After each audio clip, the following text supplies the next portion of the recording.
I would have trained Daniel Penny. I'm glad about what the result was. However, with the right kind of training, he wouldn't have had to go through all of this. And the whole country wouldn't have had to go through it, okay? So first, I haven't seen the footage of what happened. I don't even know if it's out. But my assumption is that he came up from behind, put his hand around his neck and took him down that way. That's my guess.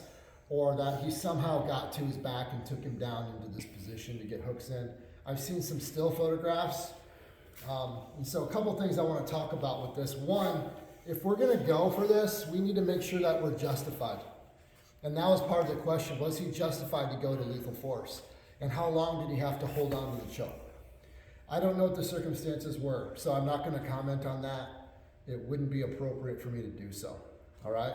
But I want to talk about this. One, we have to be justified, otherwise we're going to excessive force. If I'm not reasonably in immediate fear of death or great bodily harm, or in some jurisdictions substantial bodily harm for myself or others, I can't go to this. The moment I go to the throat or go to obstruct airway or blood to the brain, I'm using a high level of force, okay? But the other part is, the moment I do this, where are his hands? Can he access a weapon right now? Is that a problem? Could that be a blade, a firearm, or whatever? Also, is there a good chance that there's more than one unfriendly in the environment? Now I'm on the ground, right? His friend or whoever, partner, comes up and starts getting me. I'm pretty entangled right here. I really don't want to be here if I can help it. This is not a good position for self-defense. But if I have to be here, if I end up here, I would rather shoot inside and start hand fighting. I want to control his hands and monitor his hands so I know what's going on there to make it difficult for him to hurt me with his hands and arms and or access a weapon.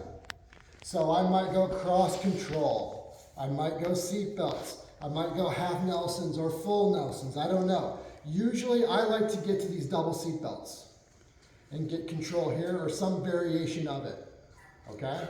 Now watch. Lance, will you come over to this side of the camera? Once I've got a position like this, or maybe a half Nelson along with it, I don't know how it ends up. But typically what I'll want to do from here, and this part I got from my coach, Greg Nelson, we've collaborated on this, okay? I want to get him on his side right away. So I'm not going to stay here very long. I've got a lot of control here. Now watch. I'm going to switch to this gift wrap position, and now I can begin to get out of his back, control him from side control. So this is called the stop position, and I'll snow plow him over. So now I've got a lot of options. I can control him safely, he can breathe okay, and I can check to make sure that he's not accessing weapons. If I have to, I can ground and pound a little bit. I can check his belt line, but I've got really good control, and I can also dismount from here and get up and get out very quickly.